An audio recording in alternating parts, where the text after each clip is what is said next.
My name is Victoria Winters. The air at Collinwood is tinged with the coldness of the grave as the dreadful truths of the unanswered come into the open. Two people face each other. Two people of two different worlds. I don't understand you. I'm sure you do. I'm saying that you, Laura Murdoch Collins, are the undead. And just what do you mean by that? I mean that you've lived and died, and somehow you've returned to walk the earth. I don't know whether to laugh at you or to cry. I suppose I should laugh, since I've never heard anything so ridiculous. Mrs. Collins, I'm a man of science. I wouldn't make such a statement unless I meant every word of it. Now let's be honest with each other. Are you denying that you're the undead? And if I am?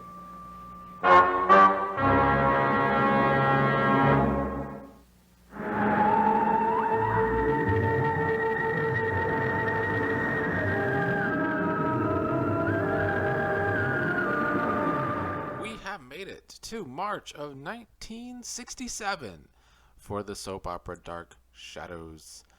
This is installment 10 for Dark Shadows, as I try to watch old soap operas and rate them.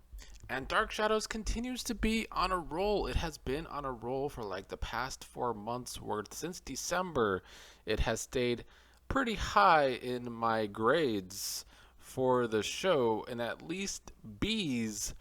And spoiler alert, March stayed on that same trend, and we're going to talk about why.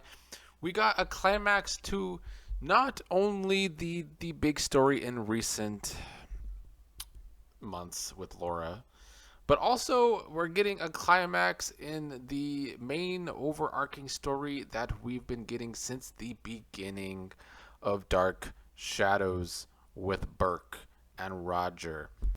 But let's go back to that Laura story, which I still feel like that Laura story is one of the best stories told on Dark Shadows, obviously so far, but I've watched like the first almost 2 years of Dark Shadows. Definitely more than a year and a half of Dark Shadows. I've seen the first year and a half plus parts of it, but most of it.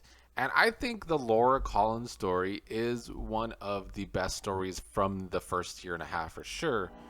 It's locked. You don't suppose there's anybody in there, do you?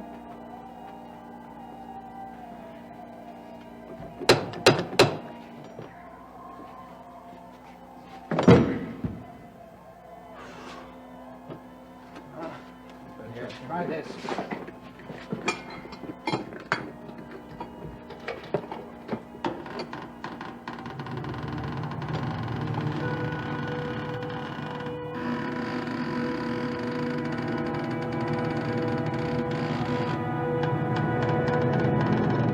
Members of the Stockbridge family who died by violence, buried here in the vaults. You know, I can't believe it. What can't you believe? Well, this is going to sound stupid. What? Well, I'm really scared. Don't you think I am? Yeah, but we're grown men. Grown men to whom death is a mystery. Come on, let's find the vault. Look, I'll try to put this wedge in, and then we can use the hammer. Hit it hard. No! In the name of the dead, no. No.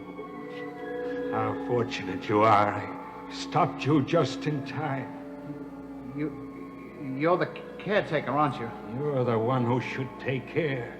You look after the cemetery. Miss Winters, Vicky Winters told me about you. Because it had an element of scariness. It had an element of what's going to happen next. I think Laura was just a really good supernatural villain for the show. And we got some dark moments from the show, and we got some dark moments here in March to talk about. So Joe and Guthrie were at the crypt to find out that the Laura that died in 1767, the caretaker had forbid them from opening the coffin, but they opened it anyway, and of course there was nothing in the coffin. The coffin was empty. That smell, what is it? Mold, dust, let's go. No, it's a different smell. What kind of a smell? I don't know, it's like flowers, I guess. No, it's more like perfume. Jasmine? The scent of jasmine? I don't know what jasmine smells like, but it's like a lot of flowers at night when it's very warm. I don't smell it, Pete, do you? No. Josette, it might be Josette. Jasmine. The scent of jasmine far away, coming from the sea. No, here! Josette?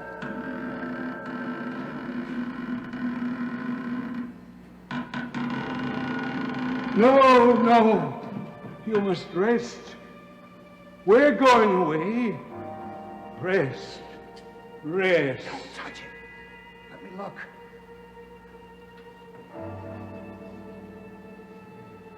Come here, look at this. What is it? I'm not sure I want to see it. It's absolutely empty. The body's gone.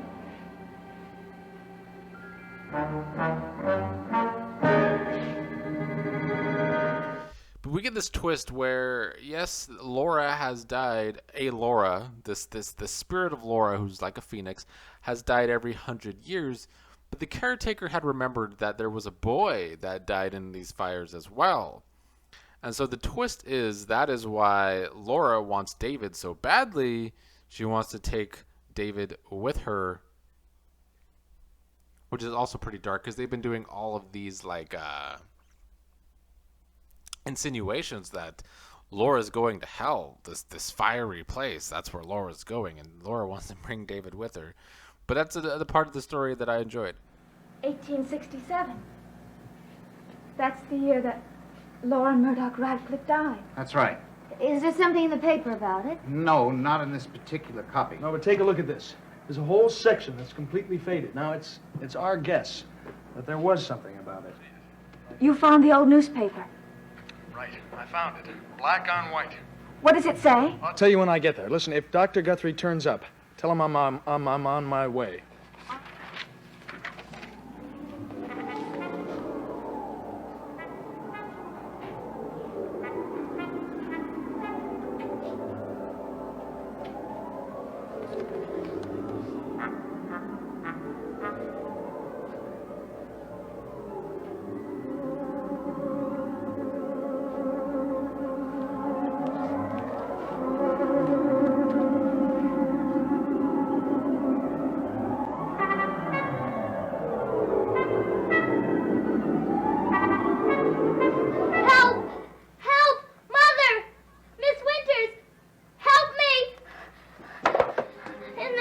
He says he saw something. He says he's in there. David, you tell me what you saw. Myself! I saw myself in the fire! What? Dr. Guthrie, tell Vicky what's in that old newspaper clipping. What does it say? It tells about a woman who died in a fire. Oh? And her name, as you might have guessed, was Laura Murdoch Radcliffe. But David said that he saw himself in the fire. I know. The article also tells about a child. A boy. It even gives his name. David. David? Yes. The boy's name was David? Yes? Please tell me, he wasn't hurt, was he? He died in the fire. In his mother's arms.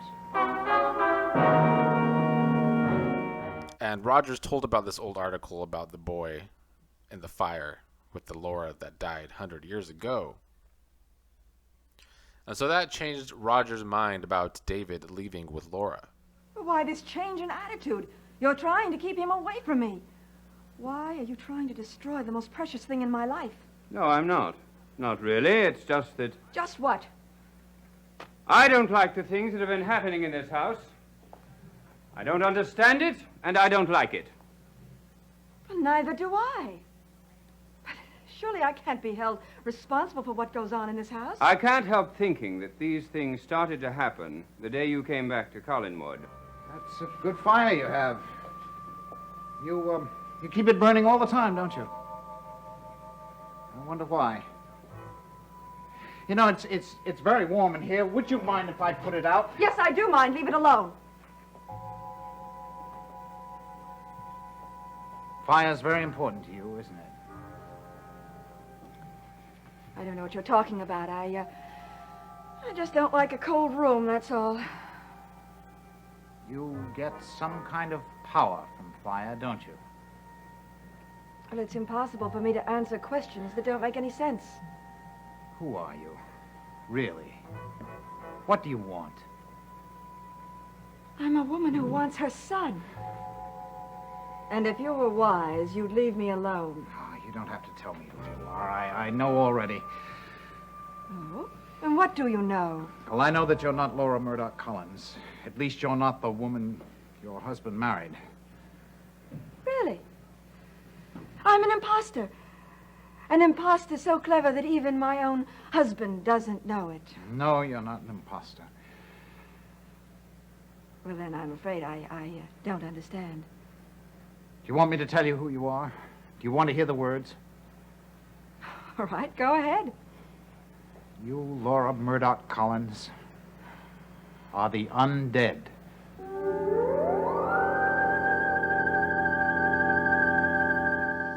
We had this great confrontation between Guthrie and Laura where Guthrie calls her the undead. And this was an intense little confrontation, and this is why I say that Laura is this really good villain, because she took down Elizabeth, sent Elizabeth to the hospital with supernatural powers, and we get this confrontation with Dr. Guthrie that was honestly kind of almost chilling, dare I say. Dark Shadows was bringing intensity with this storyline, and Laura being this villain that she is. If you are the undead, and I'm sure you are, then this is a very significant moment. Why? Because this kind of communication has never before been possible. Are you aware of what this could mean to the world of the living? You really are serious about all this, aren't you? I told you. It's been my life. Your life? Really, Doctor? What an interesting way to put it. Well, how do you explain the long procession of Laura Murdochs who died by fire? I don't. The empty coffins and the empty slab in the morgue. All of those places that have been occupied by bodies of generations of Laura Murdochs. Why? Where are they? Isn't it so that they're all standing here in front of me, that you have been all the Laura Murdochs for centuries? I think I've played this game long enough. The evidence is stacking up against you. Well, I beg you for David's sake. Leave him alone. Dr. Guthrie, you are insulting. I'm afraid you'll harm him. Get out of here. If you'll promise to leave him alone, then I'll try to help you. I don't need your help or anyone else's. Then I'll have to stop you.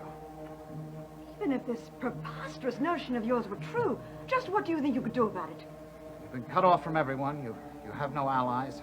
I've compiled enough data to convince others that my theory about you is true. And the fact that you're exposed and identified is in itself an advantage over you. No one will ever believe you. I think they will. You'll be laughed out of town. No, I'll prove it. Never. You'll see. You're powerless, Dr. Guthrie. Powerless.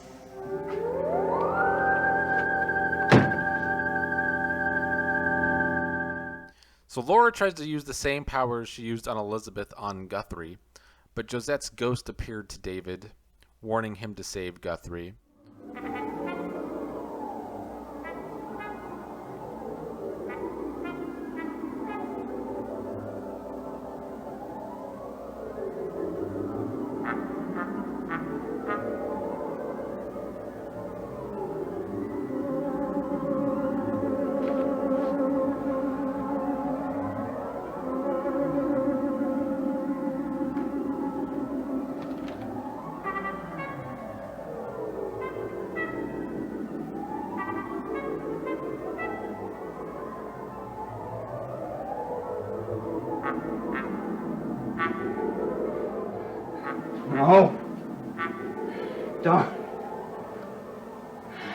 Don't let it happen to me now.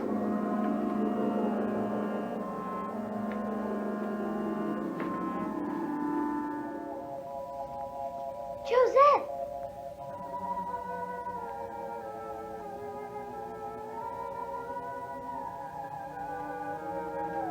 Josette! Josette! What is it? Oh, what are you trying to tell me?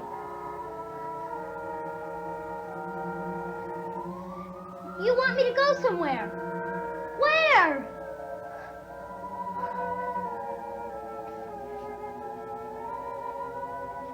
You want me to go back there. You want me to hurry.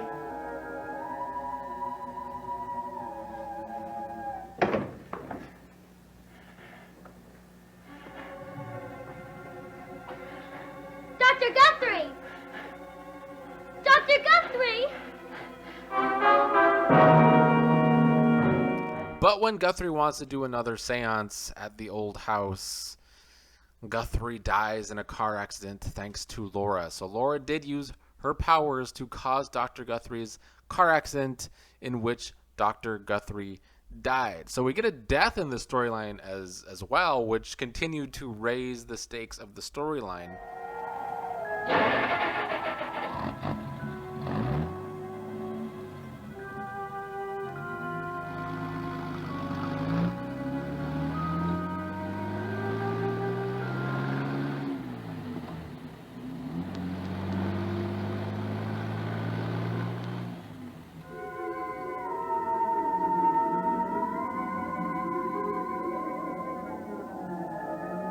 High beams on. Signal.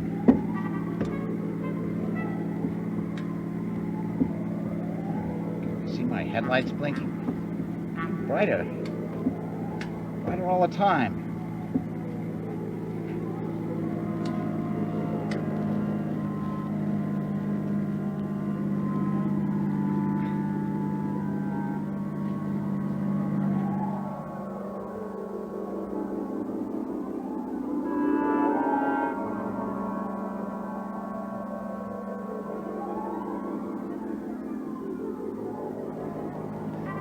Too bright. Blinding me. Bright, it's almost like fire. Yes. Like fire. Why should it be like fire?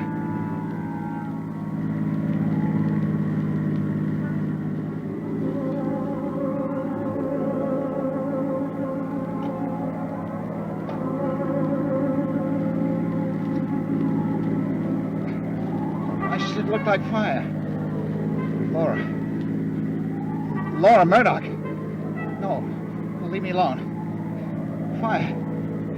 It's blinding me. I've got to stop the car. It's going faster. I can't stop it.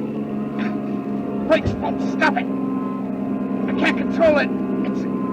It's out of control.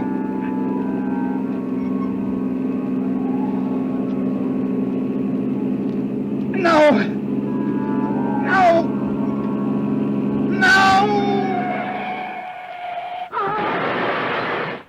And that's supernatural storylines can be very redundant because they've all happened so many times. Like the same kind of stories have been told a lot of times now. If we go back in books, then fuck it. There's just been a whole lot of stories that have been redundant and used a lot of times. But even on television, a lot of the stories have become redundant.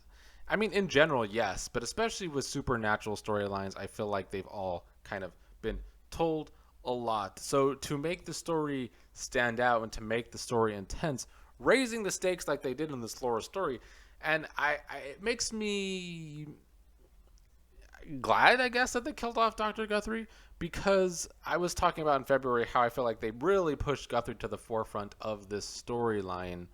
But coming into March now, I really understand why they did that, because they were able to use Guthrie to heighten the stakes in the storyline by killing him off thanks to Laura. So it was really good storytelling here to raise the stakes. But Vicky, Sam, and David did the seance anyway, And the spirit of David Radcliffe speaks through David that there will be another fire. So the date comes where Laura Radcliffe died exactly 100 years ago, and everybody wants to protect David. However, David does end up running away to his mother in an old fishing shack, and this is the night where Laura is going to light the shack aflame and going to bring David with her, I guess, to the afterlife or to hell that they've been talking about now for months now with their insinuations.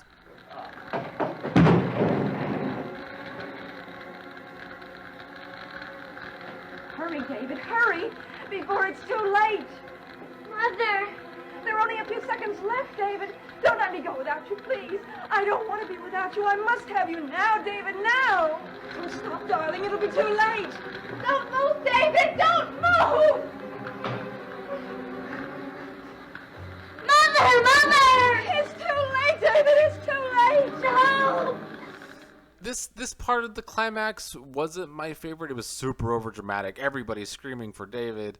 Victoria really looking for David. Victoria talking to the ghost of Josette to find out where David is. Some of the acting was cringy. I don't like to, blast old actors on these old soap operas as much as I maybe would do on new soap operas. But I feel like the acting here wasn't at its best. But it's a heightened situation, so I understand it. I also found it funny how long the fire was burning on the fish shack before it totally engulfed in flames. That was a lot. It took Victoria a lot of time to get to the fish shack, and the fish shack was still barely burning. So that was unrealistic. But I guess the argument could be made that it was Laura's powers maybe controlling the fire, because that was maybe part of her powers, I guess. So I don't hold that against the climax as well. And I get that it happens at an exact time every 100 years. But David does not end up going with Laura. It's too late. Laura disappears into the flames, and Victoria gets David out of the shack before it bursts into flames. No body found in the burnt down fish shack, however. But the Laura was a great villain, a very mysterious villain, a very scary villain, and I liked how they continued to raise the stakes on the story, even if the climax wasn't the best. But I mean, look, it's an old soap opera from 1967. The flames looked lame. It wasn't the best, it wasn't a real fire, and it wasn't good CGI. It just was what it was. So the climax was kind of cheesy, but overall the story was good. Very good. I've got to get back to Collinwood. You'll be going home now, soon. Very soon. I want to go right now. Oh, Mother, you heard what the doctor said. You can't go right away. I've got to go. I've got to see if David's all right. Mother, I already told you. So in the last couple weeks of March, Sam gets a proposal that he could make a lot of money for his old paintings, but Roger has those old paintings. And this would lead to what seems like a climax of the Burke Devlin story that we've been getting from the beginning of Dark Shadows. And I'm glad we're getting this climax, because I don't remember this, and I don't think I've ever seen this part of the first 2 years of Dark Shadows before. So I'm glad to see we're getting this climax.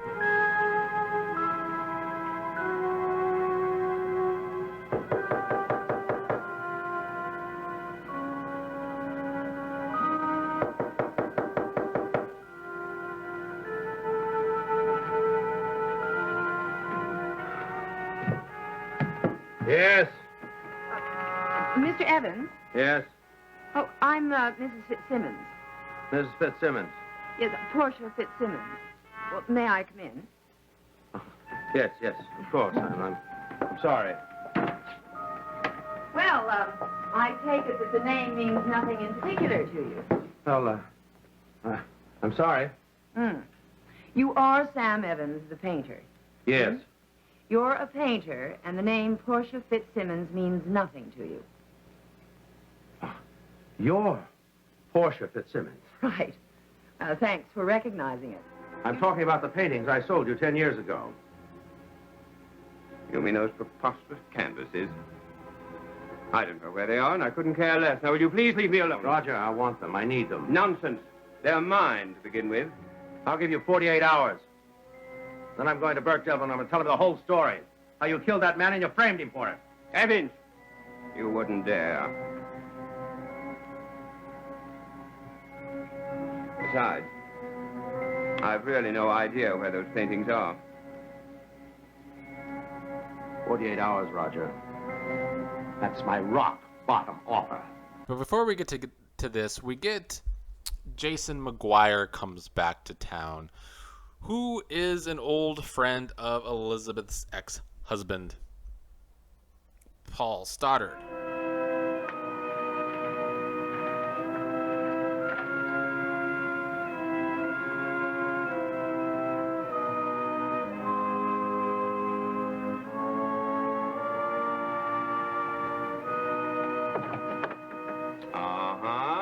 Caught in the act. What became of the things that I was wearing? What things? Well, I had on a gold bracelet and a gold chain. Oh, with a key at the end of it? Yes. Oh, the nurse removed it. It's in the top drawer of your bedside table. When I found I wasn't wearing them, I thought they might have been lost. Well, I saw to it that they were put away for you.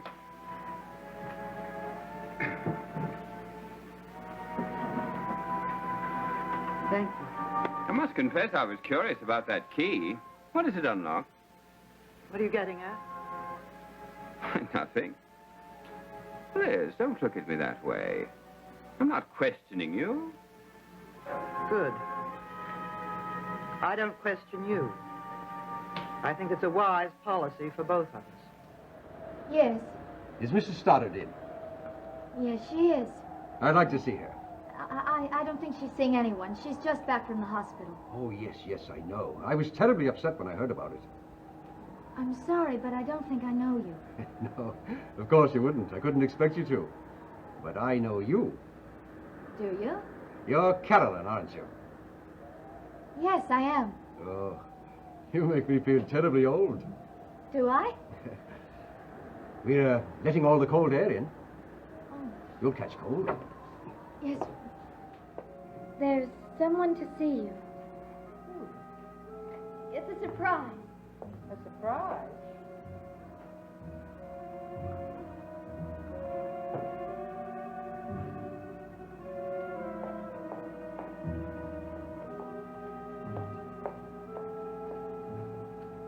Yes?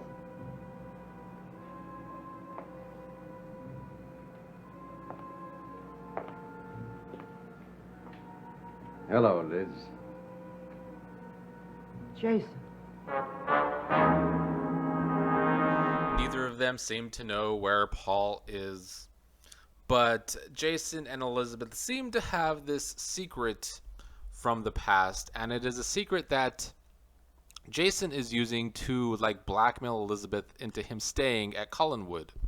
And we keep getting this locked room in the basement, and Elizabeth vows to keep it locked, which is heightening Roger wanting to know what is in that room. He tries to break the lock, and Elizabeth, stops him from doing that. So we get this locked room in the basement, and, they're kind of insinuating that, Paul Stoddard is locked in there or something, or that... I don't know. I mean, it's another classic horror device, this locked room in a house, and nobody knows what's in there. I think Passions did something very similar to this with TC's Shed, and I don't really ever know what came of that. I think it was either nothing ever came of it, or it was something very lame. But I remember Passions using that kind of horror plot device when Passions first started as well. But Dark Shadows using it here in a very good way, in a very intriguing way, very mysterious way. Dark Shadows is good at, starting a mystery. I would like to know how long you intend to stay here. I don't know for sure. I want to know right now. Well, I don't know. I'm just beginning to relax, to unwind. All I can say is that, at an outside guess, I might be here for quite some time.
Does that help?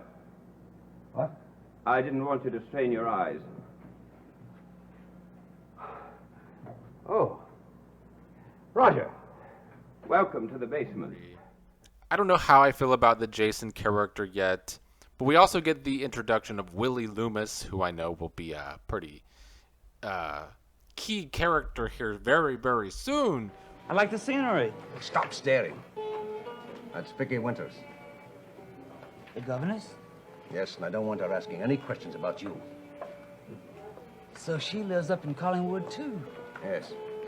You really got it made. No, not as far as she's concerned. Women aren't part of this plan. I'm after bigger things. Will you quit looking at her? Okay. Willie Loomis in town, who's like a drifter, but he's working with Jason, and they seem to want to get something out of the Cullen family. Probably money. Probably why this blackmail scheme keeps going on from Jason now. But I also like how we have, one story ends and another story begins. But I mostly like how it seems like we're starting to have more than one story at once for now. I don't think that's going to continue, unfortunately, for long. But I do like how we have two separate stories going on. The mystery of Jason and Elizabeth and the climax to Burke, Sam, and Roger. Because Sam was threatening that if Roger doesn't give his paintings back to him that he has, he's going to finally come forward that he saw that Roger is the one that ran down the man that Burke went to prison for manslaughter. And when Sam does not get the paintings from Roger, because Roger can't find them in the basement, although he does find Jason snooping around in the basement. But Sam breaks down to Maggie about what happened with his paintings. Sam saw Roger driving Burke's car when the man was ran over and killed by Roger driving the car. And Roger bought Sam's paintings to keep Sam quiet and to not be, not go to court to defend Burke. But now Sam has told Maggie, and they end up telling Burke as well. Say it! Say it! Say it! It was Roger Collins. So March ends on a good cliffhanger. It was a Friday, March 31st, 1967, where late at night, first Roger wants Jason out of the house, but because of the secret between Jason and Elizabeth, Elizabeth tells Roger that Jason can stay at Collinwood. But then Roger and Sam show up to confront Roger very late at night about Burke finally... Burke has always suspected the truth, but now Burke finally knows the truth, and now he can finally confront Roger about Burke going away for the manslaughter that Roger caused.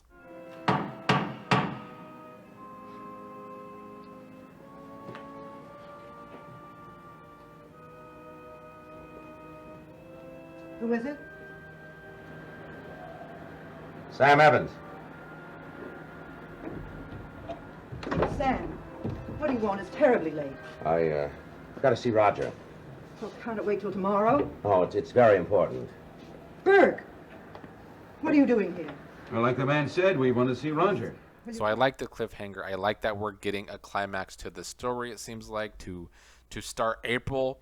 Makes me look forward to April because we're getting that climax, and I'm also pretty sure we are right around the corner from the character that made Dark Shadows the cult classic that it is. So big ups to March 1967 for Dark Shadows. The Laura story climaxed well. They continued to heighten that story like I talked about, and now we get the climax of the main story from the beginning of Dark Shadows. And we're right around the corner from the main character that, made Dark Shadows the cult classic that it is. So a lot going well for Dark Shadows in March here. I gave it another 80. I honestly could have gone a little higher. Maybe I should have. But I stuck to another 80, a B minus. Only because the Laura climax was a little cheesy. And I didn't like how as soon as it ended, they kind of moved right on to the next stories. And one of the main things I don't like is that we're kind of seeing Elizabeth be shown as weak 2 storylines in a row. Like, obviously, she didn't have a choice being weak to the Laura storyline because Laura used magical powers on Elizabeth to put her in the hospital. But now we see Elizabeth being weak again when it comes to Jason, like, blackmailing her. So that's another thing I dock some points for. I think Elizabeth should be more of a strong character than she's being portrayed as thus far. But nonetheless, a lot still going good. I gave it another B minus, an 80. That brings the average up. Once again, the average has been going up and up these last few months. The average now for Dark Shadows is 78.5. And we'll see if that average continues to go up and up, as April could be another good big month for Dark Shadows.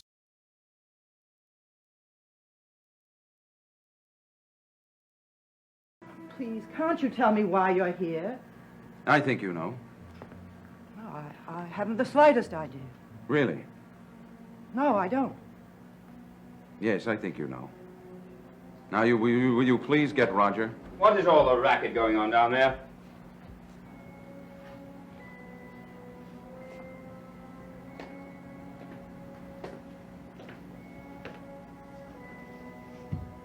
Hello, Roger. What are you doing here? We've come to talk to you, Roger. Both of us.